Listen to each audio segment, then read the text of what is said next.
This is a poem with no particular direction. Just me exposing the truth of how we're being done in with no protection. Check it out.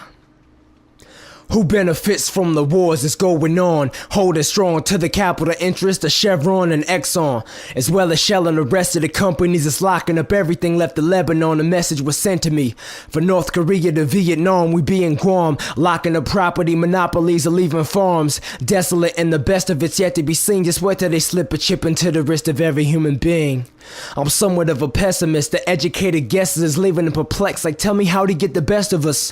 Whatever the pestilence is, I've never been infected. Since 91 was the last time I let them inject the tip of a syringe into my skin. I win again, because the systematic immunization of many nations has been a problematic situation. Peep the decline in birth rates and rise in suicide. It's called sterilization.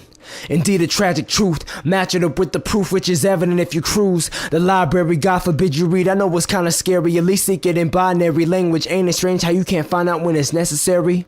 It's like the weak harbor hate, the meek postulate, the strong sit back and calmly wait. Concentrate on what could be the best selection of action. I'm back in the zone where I could break you down to fractions. The left hemisphere of your brain just ain't intelligent enough to connect with my level of intellect. It's just the way that things have been arranged. Divinity isn't as strange if you realize it ain't never left, but still we want to blame something other than ourselves for our impurity. But insecurities are the surest thing that I ever seen. Like, how many times have you seen somebody get pissed simply because another person mentioned the truth in their sentence? But this is the type of resistance the infinite is getting on a daily basis. I'm knocking down window walls to your oasis. I'm all about obliterating racists and the scrupulous views that are taking us all the way back to the basics of systematic bigotry. The bigger the tree, the higher we hang ourselves. I'm making such a pivotal plea.